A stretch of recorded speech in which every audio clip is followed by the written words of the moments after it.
Hello again, YouTube. Carl Belcher here.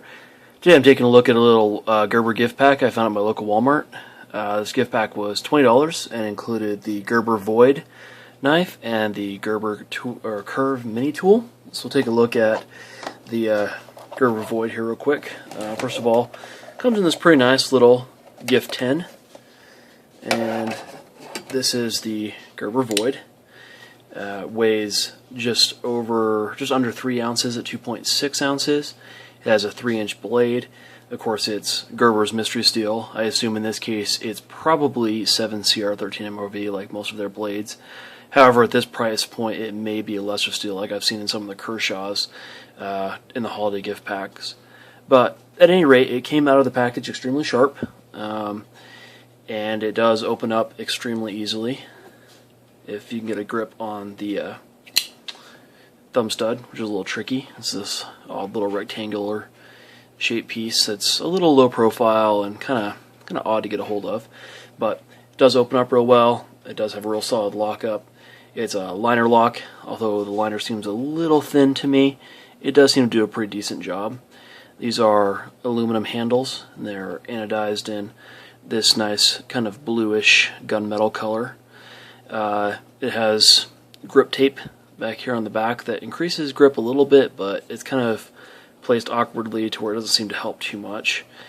The pocket clip does ride very deep in the pocket. However, it is not removable, or, well, it's removable, but it's not repositionable at all, either to either side of the knife or anything. It's stuck where it is, and it does look a little long to me, so there's going to be a lot of stuff hanging out of your pocket, but except for the knife, so you're just going to see this large pocket clip hanging out. But it has decent tension and does okay. It's a little hard to get in your pocket because of the grip tape. It tends to grab your pocket a little bit, but it doesn't do too bad. Overall, for what is basically a $10 knife, this is decent. We got a piece of paper here. We can take a look at the blade sharpness. Slices this paper pretty easily. Definitely nice and sharp out of the box. However, my real big complaint with this knife is when it's closed. Although it does have a ball detent on the liner lock, it doesn't positively detent closed. So if you were to flick this knife really hard, I can see if I can do this without bumping the camera. Yep, you can see like that. I was able to flick it open pretty easily backwards. So I do view that as a little bit of a safety issue with this knife. I'm not sure if it's this particular one or if they're all like that. I'll probably take this apart and see if I can Dremel out that detent a little bit to get a little bit more positive detent on closure. Other than that, for the price, it's a pretty nice looking knife. It functions decently. You could definitely do worse for $10. So, but I don't really feel like that's the star of the package. I feel like the star of the package is the Gerber Curve. It's kind of an interesting little key tool. Let me unlock it here. It's got all the blades are locking, and they are all seem to be a pretty decent quality. This has an odd kind of carabiner bottle opener system, which I feel kind of lets the tool down a little bit. If I take a split ring here, you can imagine if you're mounting it on your keys, you have to go in that way, and then it hangs kind of awkwardly on your keys and kind of binds up, and it's kind of difficult to take out. As you can see there, you have to push the gate down and then navigate the split ring around that bottle opening tooth there. I think if I was going to carry it, I'd probably put a small split ring on this section right here, and then maybe add another, then add that split ring to my keys. But it hangs a lot better like that. Although without another split ring, that would impede the bottle opening function a little bit. Speaking of bottle openers, I have a bottle here I'd like to take a look at as soon as I get the split ring back off.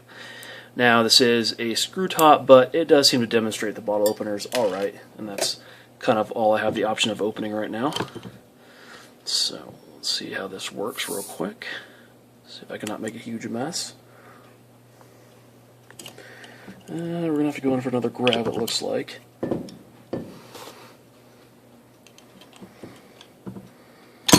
There we go. Wasn't too bad. However, it's not ideal. The Gerber Shard is still one of the best bottle openers I've found in a small tool, although it's really just a pry bar, not a full-size tool. But this one works decently, as long as there's not your keys or anything in the way. So let's take a look at the tools real quick. It does have a small drop point hollow ground blade. Now it's nice that this is hollow ground instead of chisel ground like you find in Leatherman tools this size. However, it didn't come very sharp. Take a look at the piece of paper here. It didn't come very sharp from Gerber. I'm sure I could touch this up, but definitely I can kind of get it to go through, but it struggles a little bit with the paper. So it's decently sharp, but certainly not razor sharp, not hair splitting sharp. But I do like that it's hollow ground. So we'll go ahead and close that up. Take a look at the next tool here. Next one is a nice, beefy, well-ground flathead screwdriver. It's ground on both sides, which makes the point nice and thin. Seems pretty solid. All the tools in this lock up real solid. And the next one we have here, get open, is a flat kind of Phillips driver with a file built in. This file doesn't have very good bite. I imagine it worked pretty well for, filing fingernails, but it's definitely not going to bite into something like wood or metal very easily because it's kind of thin. In fact, the coarser side on the back that only has the unidirectional serrations really doesn't even bite into my fingernails very well. But this side that has the bilateral cutting seems to bite into my fingernails pretty decently. So you could at least use it for that. And I imagine this Phillips would work okay. However, it's pretty thin, so you wouldn't want to put a whole lot of torque on it, or you might strip out the screw or the driver itself. And last but not least, it has a very fine flathead screwdriver. I find this really nice in these kind of tools. A lot of times you'll find a need for a small screwdriver that some tools don't really have the option of using. This one seems to be pretty nice. It's ground pretty thin, so you definitely want to be careful with it, but it'd certainly work well for eyeglasses or something like that. You wouldn't want to do any prying with it. But overall, this is a pretty good little tool. I don't personally think it would replace my Victorinox Classic on my keys. I still feel like that's one of the best non-folding tools you can get. Even though mine doesn't have a bottle opener, I feel like you get a little bit more out of the Victorinox Classic as far as functionality. You get a small screwdriver, a little bit nicer blade. The scissors are nice, and I also like the tweezers and toothpick on this one. But if you're looking for something that has a few more drivers, this would certainly work for you. It's about the same size in the length and width as the Victorinox Classic, but you can see it's significantly thicker and quite a bit heavier. But it is a pretty good little tool. I definitely think that it would be better than nothing, and if you're looking for something that has a lot of drivers and the file functionality, this might be a good option for you. In this kit, it's only $10. It normally retails for $10 or $11 by itself. So overall, pretty decent little kit as long as you're not expecting too much out of the knife. I've seen this knife listed for $30 online, which I would certainly never pay. It's definitely a decent knife for $10, but it is nothing too spectacular, and don't let the looks fool you into thinking it's something like a $30 knife, because it's definitely not. But I feel like it is better than some of the generic ones you might find at Walmart.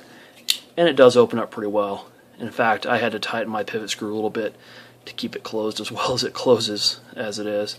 But there we go. If you can get a good grip on the rather odd thumb stud, or thumb lifter as they refer to it, you can definitely flick it open pretty easily. It'll be interesting to see if this is actually 7CR13 MOV or something even lower end. I noticed that some of the Kershaws in the holiday season are using 3CR13 MOV, which scared me off of them a little bit, but I might take a look at them just to see, because it's a pretty good deal. Kershaw has $20 for 2 knives and a little LED flashlight, so I'll probably be bringing you a look at that here pretty soon. But I'd like to thank you all again for taking a look at my video, taking the time to watch and listen to me ramble about multi-tools and knives and other things of that nature. I certainly like any comments you have for me, and make sure to hit subscribe because I will have a lot of new content coming out. Once again, this is Carl Belcher. Thank you guys.